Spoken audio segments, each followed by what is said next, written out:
Hola, soy Raúl Jeremías Soriano Gómez y te invito a escuchar esta explicación. Cuarto domingo ordinario. Domingo 31 de enero del 2016. Evangelio según San Lucas capítulo 4 del 21 al 30. En aquel tiempo, después de que Jesús leyó en la sinagoga un fragmento del libro de Isaías, dijo: hoy mismo se ha cumplido este pasaje de la Escritura que ustedes acaban de oír. Todos le daban su aprobación y admiraban la sabiduría de las palabras que salían de sus labios y se preguntaban: ¿no es este el hijo de José? Jesús les dijo: seguramente me dirán aquel refrán: médico, cúrate a ti mismo y haz aquí en tu propia tierra todos estos prodigios que hemos oído que has hecho en Cafarnaúm. Y añadió: yo les aseguro que nadie es profeta en su tierra. Había ciertamente en Israel muchas viudas en los tiempos de Elías, cuando faltó la lluvia durante 3 años y medio, y hubo un hambre terrible en todo el país. Sin embargo, a ninguna de ellas fue enviado Elías, sino a una viuda que vivía en Sarepta, ciudad de Sión. Había muchos leprosos en Israel en tiempos del profeta Eliseo. Sin embargo, ninguno de ellos fue curado, sino Naamán, que era de Siria. Al oír esto, todos los que estaban en la sinagoga se llenaron de ira, y levantándose lo sacaron de la ciudad y lo llevaron hasta un barranco del monte, sobre el que estaba construida la ciudad, para despeñarlo. Pero él, pasando por el medio de ellos, se alejó de ahí. Esta es palabra de Dios. Honor y gloria a ti, Señor Jesús. La primera lectura es del libro del profeta Jeremías, capítulo 1, del 4 al 5, y del 17 al 19. En el tiempo de Josías, el Señor me dirigió estas palabras: desde antes de formarte en el seno materno, te conozco. Desde antes de que nacieras, te consagré como profeta para las naciones. Cíñete y prepárate, ponte en pie y diles lo que yo te mando. No temas, no titubees delante de ellos, para que yo no te quebrante. Mira, hoy te hago ciudad fortificada, columna de hierro y muralla de bronce, frente a toda esta tierra. Así se trate de los reyes de Judá, como de sus jefes, de sus sacerdotes o de la gente del campo. Te harán la guerra, pero no podrán contigo, porque yo estoy a tu lado para salvarte. Esta es palabra de Dios. Te alabamos, Señor.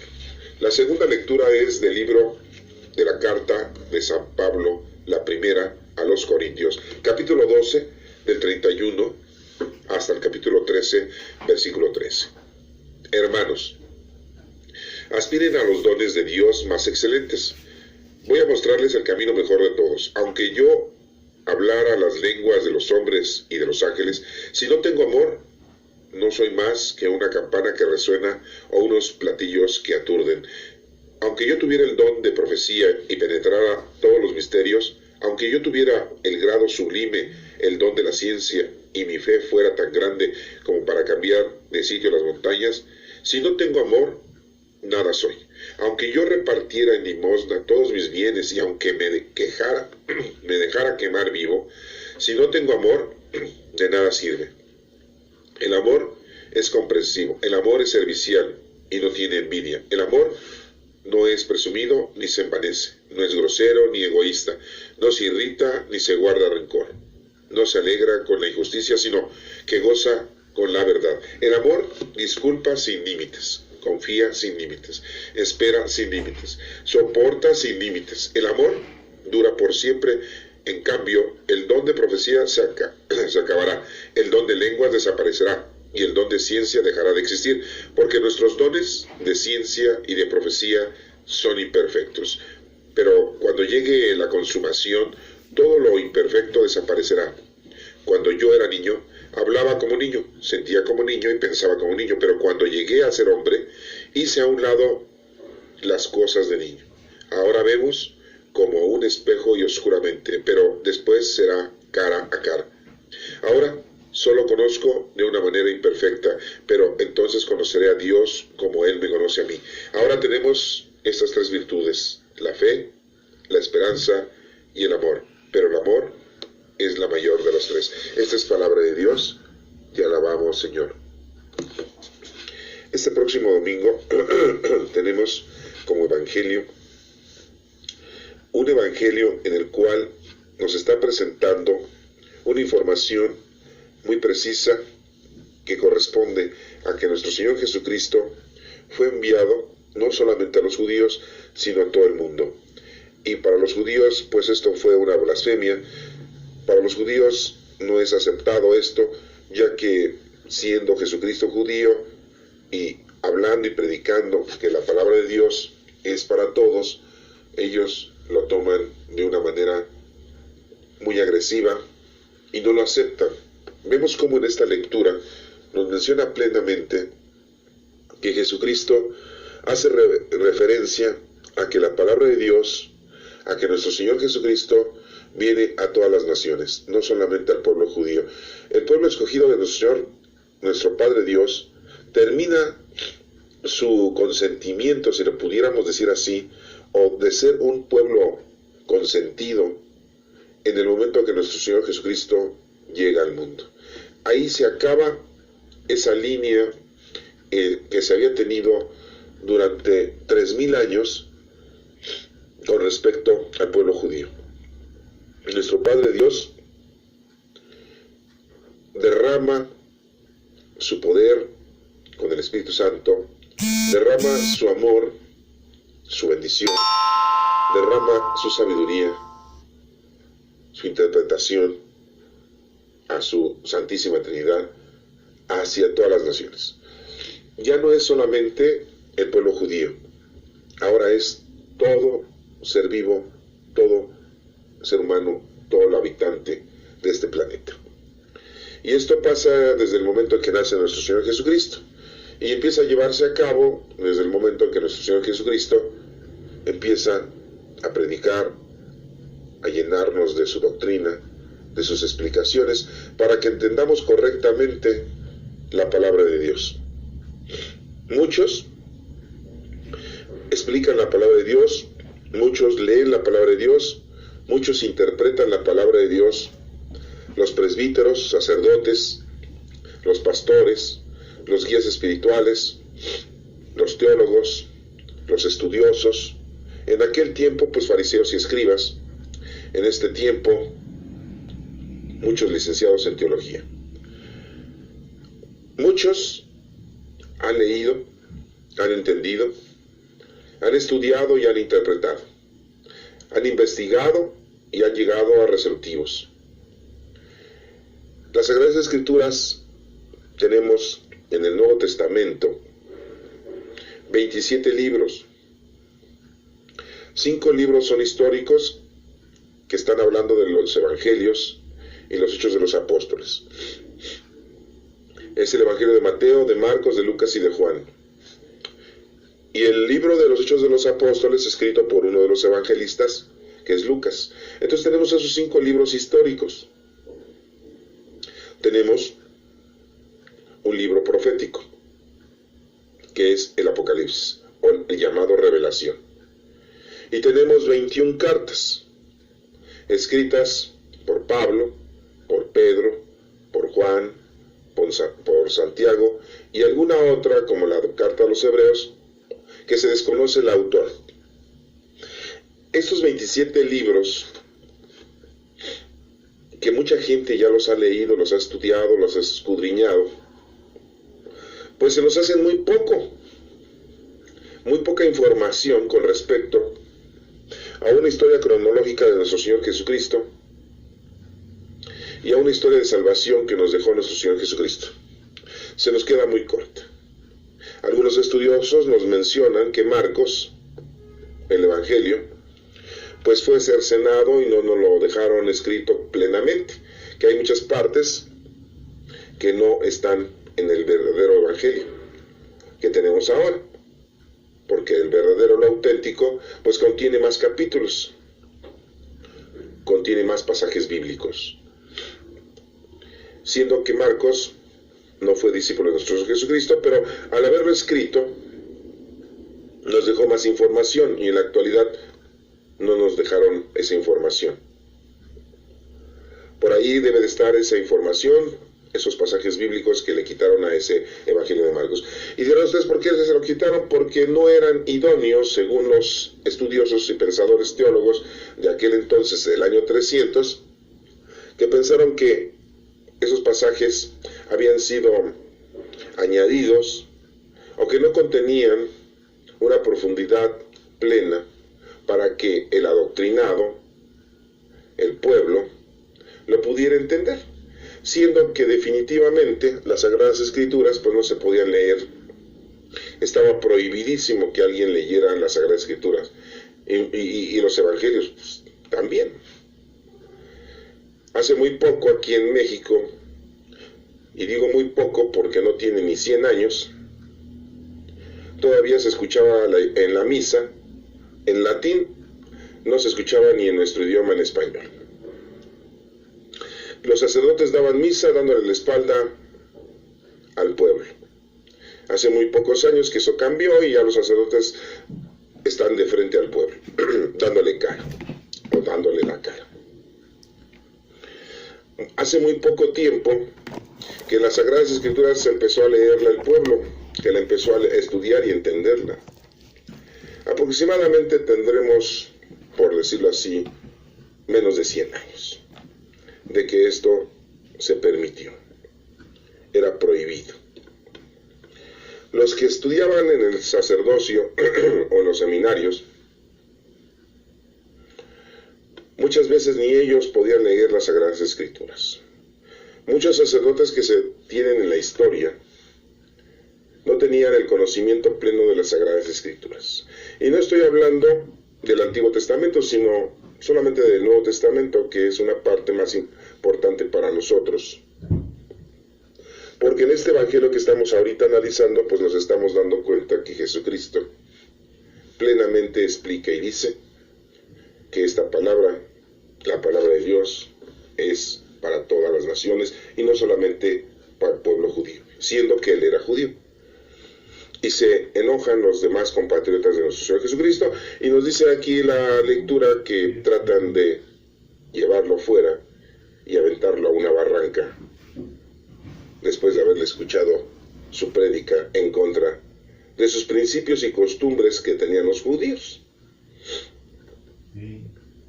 Es muy importante entonces que tomemos en cuenta que la palabra de Dios, la poca palabra de Dios que tenemos, escrita en el Nuevo Testamento, en esos 4 evangelios, en los Hechos de los Apóstoles, los 5 únicos libros históricos que tenemos, nos dan una historia muy poca informativa cronológicamente hablando, pero nos dan bastante información para que podamos nosotros doctrinalmente, teológicamente, entender qué es lo que quiere Dios de nosotros. Lo primordial es que nosotros somos hijos de Dios desde el momento que somos bautizados. Hemos recibido ya al Espíritu Santo y el Espíritu Santo conlleva a tener a cada uno de nosotros sus dones. Y los dones del Espíritu Santo son virtudes, capacidades que tienes tú para vivir esta vida de una manera honorable ante Dios. Y tienes que poner esas habilidades, esas aptitudes, esas capacidades en bien de los demás. Eso es lo que tenemos que hacer. Somos ya hijos de Dios, herederos de su gloria. Y el Señor mira a todos los seres humanos como sus hijos. Ya no solamente el pueblo judío. El pueblo judío dejó de ser el pueblo consentido, el pueblo elegido desde que nace nuestro Señor Jesucristo.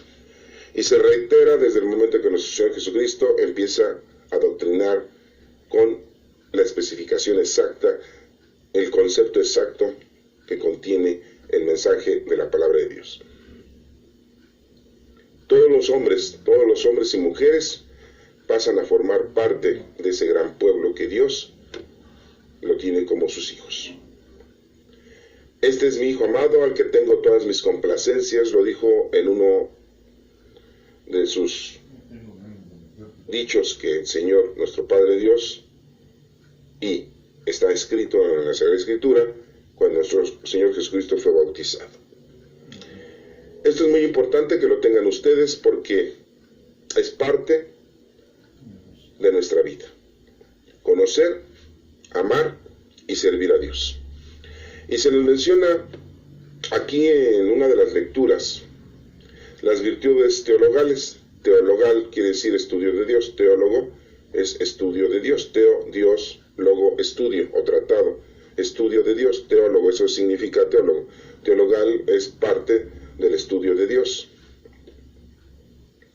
Esas virtudes teologales son las más importantes: fe, esperanza y caridad. En la segunda lectura, muy claramente Pablo nos está hablando del amor de Dios. De nada sirve que tú tengas muchos dones del Espíritu Santo, pero si no hay amor, no existe nada. O sea que el amor es la caridad.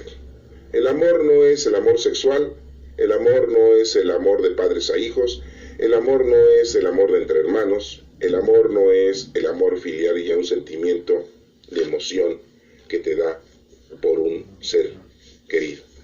El amor aquí es la caridad. Es un poquito diferente, lo podemos confundir, pero debemos de aclararlo plenamente. El amor es la caridad, es la ayuda y es el trabajo que tú hagas con respecto al prójimo, a los demás. Pueden ser tus familiares como no pueden ser tus familiares. Pueden ser tus amigos como no pueden ser tus amigos. El amor debe de ser en general. Entonces, eso quiere decir la caridad. Y es una de las virtudes que Dios te ha dado, teologales, de Dios. La fe, la esperanza y la caridad. La fe, esa unión total que tenemos con nuestro Padre Dios. La esperanza, esa confianza, esa necesidad, ese punto que tenemos nosotros con respecto a todo lo que Dios nos ha dado y nos ha regalado. Eso nos habla la lectura de Pablo, que de nada sirve tener todos los dones de profecía, de ciencia, de sabiduría, pero si no hay amor, de nada sirve. Y nos lo explica plenamente. En el libro de Jeremías, en el profeta de Jeremías, nos habla muy claramente de que nuestro Padre Dios a cada uno de nosotros nos conoce plenamente, desde que antes que naciéramos. Ya sabe a lo que venimos y a lo que debemos de llevar a cabo. Y sabe que lo podemos lograr. Pero muchas veces nosotros nos perdemos porque preferimos vivir una vida muy corta, vivir una vida mundana y terrenal, hacerle caso a las cosas mundanas y terrenales que son el dinero, las propiedades, los lujos, los gustos, el consentir a nuestros 5 sentidos. Sí, nuestros 5 sentidos. El del gusto, ¿verdad?, de la boca, en grandes comilones. El de los ojos, ver, admirar, satisfacer tus gustos visuales. Y el de estar, andar, caminar y agarrar y tocar, el del tacto. El de escuchar lo que más te agrada, la música. El escuchar vanagloriarte, el escuchar que otra persona te alabe, te consienta. Todos los sentidos que tenemos, hasta el olfato. Tenemos un olfato muy fino, los olores muy agradables, muy sustanciosos. Le damos mucho gusto a nuestro cuerpo, lo tratamos de una manera exquisita, lo arropamos de una manera muy gustosa. Ustedes lo saben perfectamente porque es lo que hacemos continuamente durante toda nuestra vida.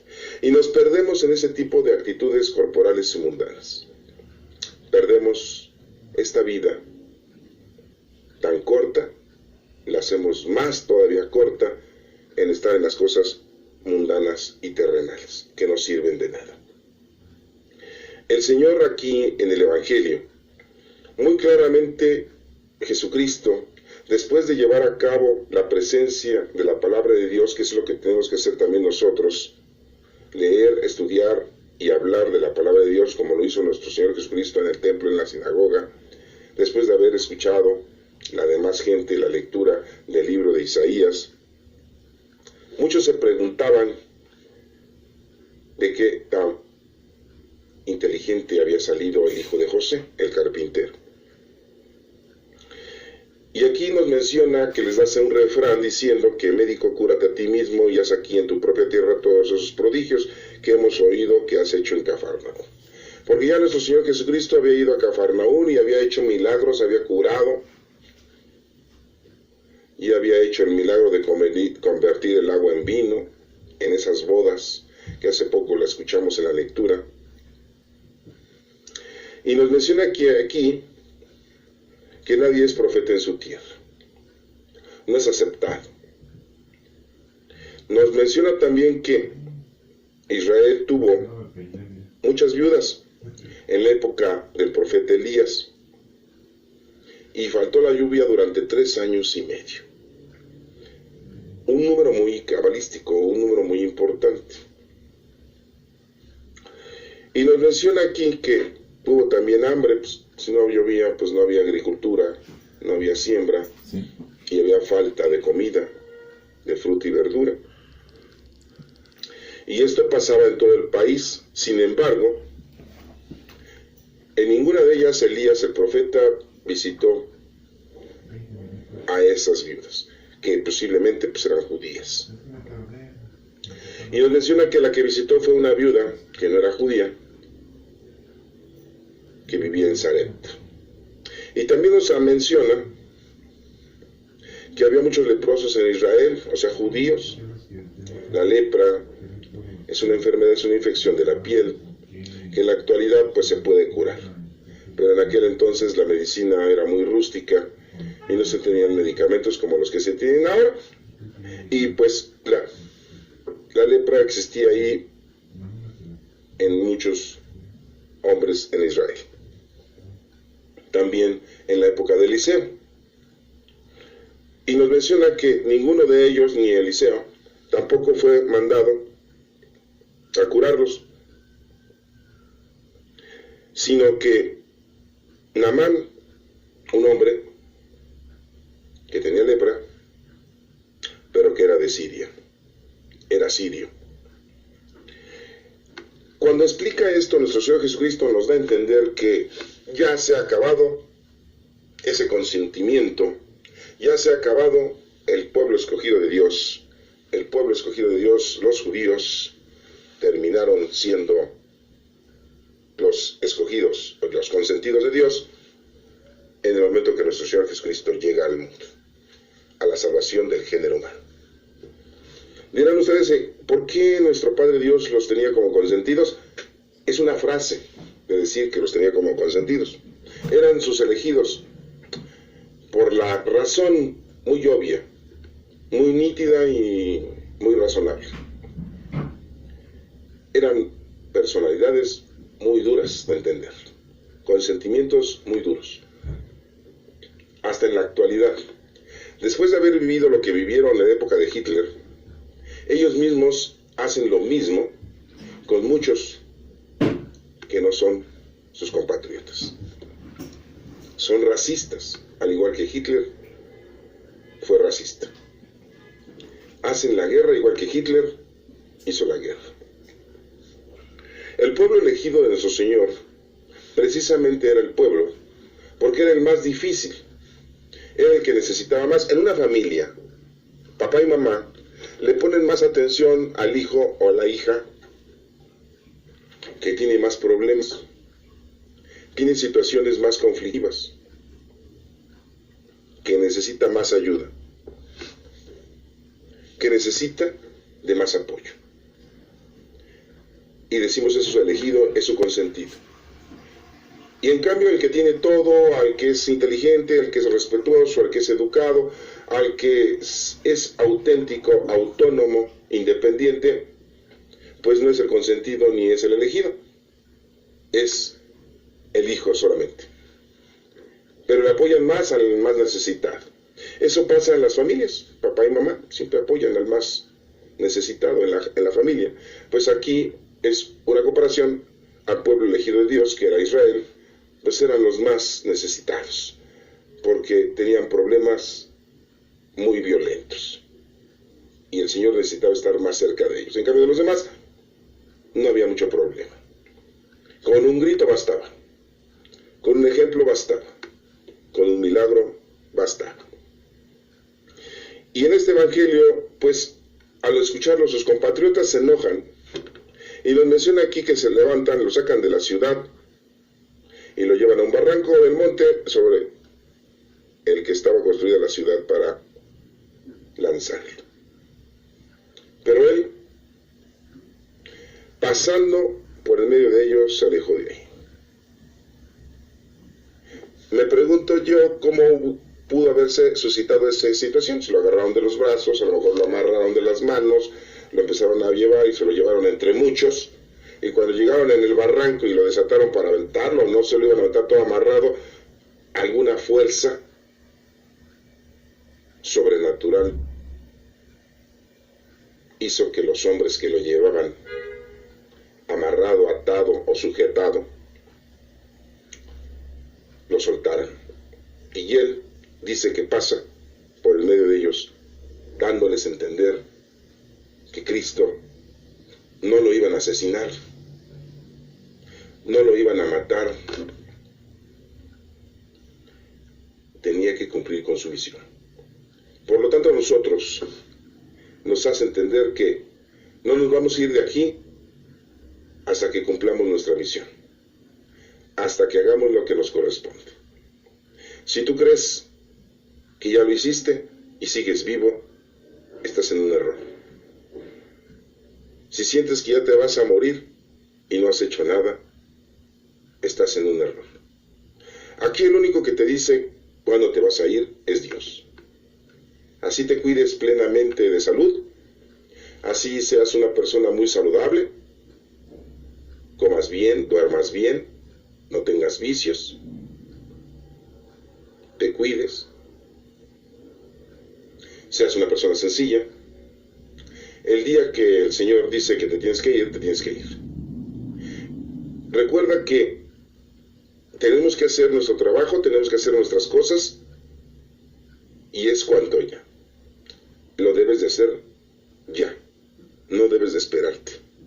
El Señor te va poniendo en tu camino para que hagas tus obras de caridad, para que hagas tu trabajo. No te está pidiendo que te pongas nada más a estudiar la palabra de Dios, o que te dediques a las cosas de la iglesia, o que te dediques a cuidar de que no cometas pecado. No, recuerda que todos tenemos un trabajo, y el trabajo es la caridad con los demás. Los dones que tenemos son para el servicio de la comunidad, y hasta parece comercial del Canal 5 de Televisa, al servicio de la comunidad. Nada más veamos lo que dice en el libro de Jeremías, el profeta, uno de los profetas mayores, en donde nos menciona plenamente que Dios nos conoce desde antes de nacer y nos ha consagrado para que nosotros hagamos nuestro trabajo. Nos dice que nos preparemos, que nos pongamos de pie. Dios nos está dando esa orden, que nos pongamos a trabajar. No hay que temer, no hay que titubear, y Dios nos va a dar la fuerza. Nos va a hacer como murallas, como columnas fuertes en esta tierra.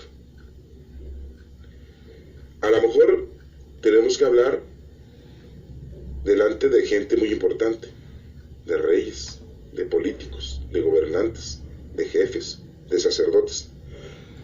No importa. Nosotros la palabra de Dios la conocemos y tenemos que ponerla a trabajar.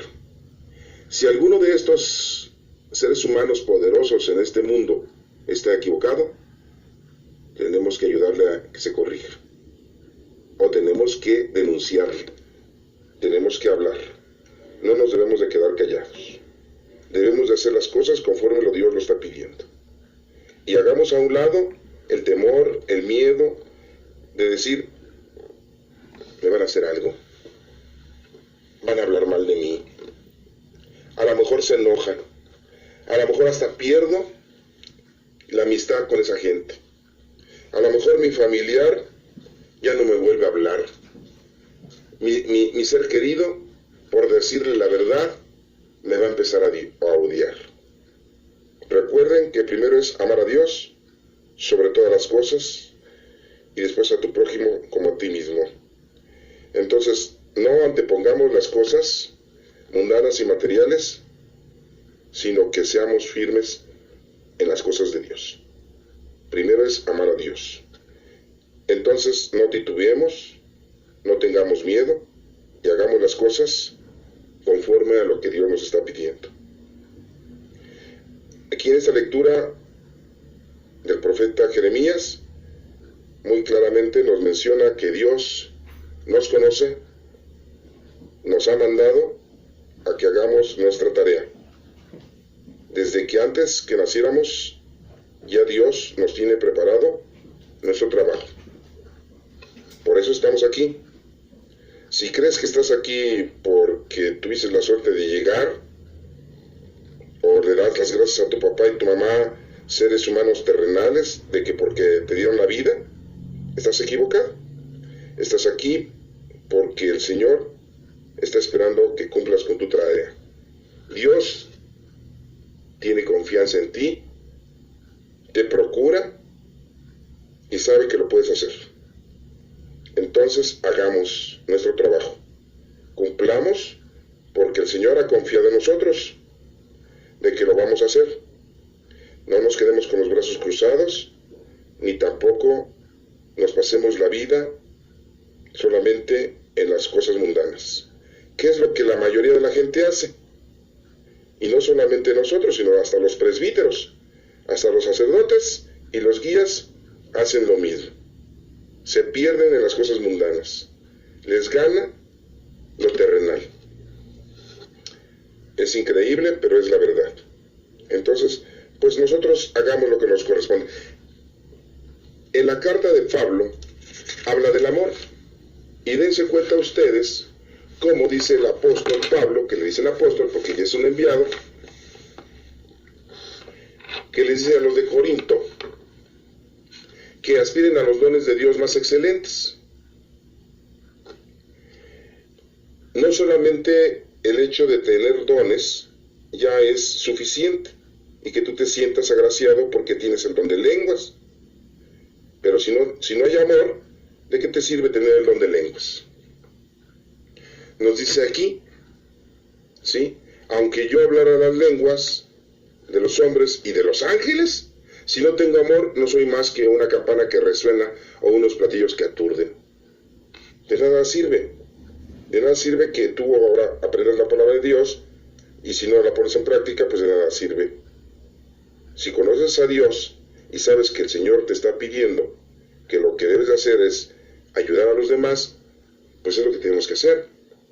Nos menciona también el don de la profecía. ¿Qué es el don de la profecía? Ese don que tenemos para poder entender los misterios de Dios, para poder entender su sabiduría. Pero si no tenemos amor a los demás, pues esa sabiduría se pierde. Esa profecía que tenemos, pues no sirve de nada. Podemos tener el don de ciencia, pero ¿de qué nos sirve si no la aplicamos en ayudar a los demás? Todos estos dones que Pablo nos está mencionando, pues son dones que la gente tiene. Vemos como hay gente, grandes médicos, y que a pesar de ser grandes médicos y de poder curar a los demás, no los curan, siempre y cuando no les paguen. Y entre más famoso es el médico, más caro cobra. Ahorita en la actualidad, ¿cuánto cobra un médico bueno? 1,500, 2,000 pesos. Una persona que gana 3,000 pesos al mes, pues no va a poder pagar ese médico. Se va a tener que ir a una institución de beneficencia en donde pues los médicos no los tratan bien. ¿Por qué? Porque esos médicos ganan muy poco. Y agarran la ciencia de la medicina como un trabajo vulgar, como si estuvieran vendiendo ropa, como si estuvieran en un tianguis. No dan nada a cambio. Entonces nada sirve si tienen ciencia, en este caso de la medicina, si no hay amor. Así nos menciona Pablo. nos menciona que el amor es comprensivo, el amor es servicial, el amor no tiene envidia, el amor no es presumido ni se envanece. Así debe de ser el amor. Estamos hablando del amor de Dios, no estamos hablando del amor sexual, ni tampoco del amor filial, ni tampoco del amor de padres a hijos, ni de entre hermanos. Está hablando del amor de Dios, que nos está diciendo que es el amor que debemos de ofrecerle a los demás. Ser comprensivos, ser serviciales, no ser envidiosos, no ser presumidos, ni se envanece, no ser vanidosos, no ser groseros ni egoístas. El amor hace que no se irrite uno, no guarda rencor el amor, no se alegra de la injusticia de los demás. Eso es amor, sino que goza con la verdad. El amor es la verdad también. El amor no tiene límites, ni soporta límites. El amor dura por siempre. En cambio, el don de profecía se acaba, el de ciencia, el de las lenguas.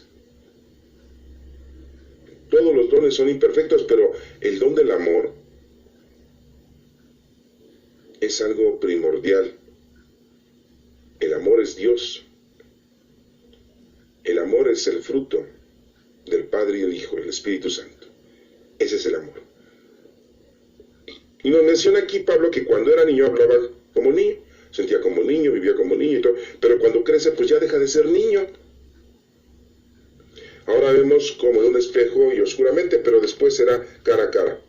Ahora solo conozco de una manera imperfecta, pero entonces conoceré a Dios como Él me conoce a mí. Ahora tenemos estas tres virtudes, y nos mencionan las virtudes: la fe, la esperanza y la caridad, que son las virtudes teologales. Esas virtudes teologales que nos está mencionando en esta lectura de Pablo son virtudes que las tenemos. Valoremos lo que tenemos. Es como una herencia. Es como un dinero que te deja Dios a ti para que vivas esta vida. Ese es el formulario. Los que entienden que es una fórmula, pues entenderán que es un formulario. Los que no saben de eso, pero saben lo que es una herencia, pues sabrán. Los que saben que son virtudes, pues sabrán. La fe es la gran totalidad y comunicación que tenemos con nuestro Padre Dios, esa gran confianza, esa gran dedicación que le tenemos a nuestro Padre Dios. Es esperanza, porque estamos esperanzados en Él, no en nadie más. Solamente Dios, Padre Todopoderoso, Creador del cielo y de la tierra, de todo lo visible, lo invisible. Creemos en un solo Dios verdadero y sabemos que nuestro Padre Dios Creador, Él, por medio de su Señor Jesucristo, nos ha dado la oportunidad de poderle decir Padre. Por eso decimos: Padre nuestro que estás en el cielo, santificado sea tu nombre, Señor. Venga a nosotros tu reino, y su reino es el Espíritu Santo, y ya está dentro de cada uno de nosotros. Nuestro Padre Dios nos ha dado esa gran esperanza de ser hijos y herederos y coherederos de la gloria. Y esa caridad que es el amor que Dios nos tiene a nosotros, a cada uno, y es la caridad que nosotros debemos de darle a los demás en toda su amplitud. Hay mucha gente que necesita de nosotros. Entonces, no hagamos a un lado la oportunidad que nos da Dios de poderle brindar al Señor ese trabajo que nos ha dispuesto a cada uno de nosotros. Colaboremos con Dios, ya que somos sus hijos, ya que nos ha dado esa confianza, nos tiene el Señor con Él, pues seamos nosotros firmes en ese amor y hagamos en nombre de Él todo lo que más se pueda con el prójimo. Muchos dirán: yo ya lo hice con mi papá, con mi mamá, con mi hermano, con mi hermana, con mi esposo, con mi esposa, con mi hijo, con mi hija, con mi nieto, con mi nieta. Pero no solamente lo debes de hacer con la familia, lo debes de hacer tú plenamente con todas las personas que te rodean, y principalmente con esas personas que tienen grandes necesidades, que no tienen una casa, que no tienen vestido, que no tienen alimento, que no saben qué hacer, que están distorsionando la palabra de Dios, que no conocen a Dios, que están alejados de la presencia de nuestro Padre Dios, que no se acercan a escuchar la Sagrada Escritura, que no se acercan a escuchar la misa, que están alejados de los sacramentos que la Iglesia ha dispuesto para un servicio doctrinal de cada uno de nosotros. No hacen oración, no saben rezar, no saben hacer oración, o simplemente no saben ni rezar el rosario, no saben ni rezar el Padre Nuestro, la oración más importante y principal que nuestro Señor Jesucristo nos ha dejado a cada uno de nosotros. Nosotros debemos de ayudar a todas las personas, debemos de aconsejarles que no cometan errores, y todo basarnos nosotros en la palabra de Dios. Por eso es muy importante y es muy preciso que tú te pongas a estudiar la palabra de Dios, que tú leas las Sagradas Escrituras y le pidas al Espíritu Santo la fuerza de entendimiento para que puedas entender las Sagradas Escrituras. Ahora en la actualidad tenemos muchas Biblias de diferentes editoriales para que puedas tú tomar la Biblia que más te ayude en el caso del idioma, del lenguaje y de las explicaciones. Hay Biblias como la latinoamericana que trae explicaciones, como la de Jerusalén que trae explicaciones, o algunas otras no traen explicaciones, pero el lenguaje es muy común a nuestro idioma, como la Biblia de Dios habla hoy. Algunas otras Biblias, como la guadalupana o como la de Nácar Columna, pues son Biblias que nos hablan sin explicación, pero nuestro lenguaje es utilizado y se utiliza mucho en esas Biblias. Puedes elegir tú la Sagrada Escritura de la editorial que más te acomode para que puedas tú leer con calma, puedas tú disfrutar cada uno de los pasajes bíblicos, pero siempre y cuando invoques al Espíritu Santo, hagas oración al Espíritu Santo. ¿Qué oración al Espíritu Santo? La que tú quieras. El Espíritu Santo ya vive en ti, seas o no seas bautizado, porque el Espíritu Santo ya vino a todos nosotros cuando llegó al mundo. El Espíritu Santo vive en nosotros, en cada uno de nuestros cuerpos. Nosotros ahora somos templos del Espíritu Santo. Ya no tiene cavidad nuestro cuerpo para otro espíritu, solamente para el Espíritu del Señor. Y el Espíritu del Señor es el fruto del amor de Dios Padre y de nuestro Señor Jesucristo. Bien claro dijo Jesús a sus discípulos: no se dispersen, quédense reunidos, porque mi Padre Dios les va a cumplir la promesa que les había hecho desde la creación, de mandarles al Espíritu, al Paráclito, que es el Espíritu Santo. Jesucristo les da esa información a los discípulos para que ellos supieran que prontamente, después de que Él se fuera, llegara la fuerza divina de nuestro Padre Dios, que es el Espíritu Santo y que ya vive en cada uno de nosotros. Nuestro Señor Jesucristo solamente en el mundo estuvo 33 años. El Espíritu Santo ya lleva más de 2000 años, o aproximadamente 2000 años en este mundo. Hemos vivido más tiempo con la fuerza del Espíritu Santo que con nuestro Señor Jesucristo, que solamente estuvo 33 años, y que pues gente de aquel entonces tuvo la gran gracia de haberle visto en vivo, de haberle acompañado y de haber estado con Él durante esos 33 años tan hermosos, tan presentes. Démosle gracias a Dios siempre, porque a pesar de ser pecadores, el Señor siempre está con nosotros.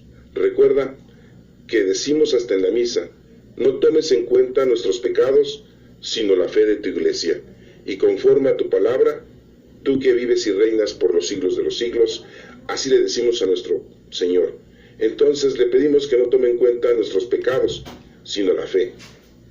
La fe son obras, es la caridad, es el amor. Una fe sin obras es una fe muerta. Si tú me hablas de fe, me estás hablando que hay obras. Entonces, no tomes en cuenta nuestros pecados, le pedimos a Dios que no tome en cuenta nuestros pecados, sino la fe de tu iglesia, porque la iglesia somos nosotros. Cada uno de nosotros formamos toda la iglesia que es formada por nuestro Padre Dios, somos sus hijos. Que Dios nos bendiga a cada uno de nosotros, y te invito, hermano, a que te pongas a trabajar, hagas a un lado el mundo material y mundano y hagámosle el bien a los demás en cualquier situación en la que te encuentres, en cualquier lugar en donde tú te encuentres. Es importante que tú le ofrezcas a Dios ese trabajo. Es lo único que el Señor te pide hoy en día. Y próximamente, en febrero, vendrá ese sacerdote, ese presbítero, el jefe de la Iglesia Católica, que ahora él se llama Francisco, que le denominamos el Papa, Pedro Apóstol, piedra angular. Es el representante de la Iglesia Católica, es el representante de los apóstoles, es el representante de Cristo en la tierra. Nuestro Señor Jesucristo lo deja como representante. No es Jesucristo, no es Dios, es el representante primordial de nuestro Señor Jesucristo, y viene a traernos un mensaje, y el mensaje que nos trae el Padre Francisco es el amor, es la caridad. Hermano, que Dios te bendiga.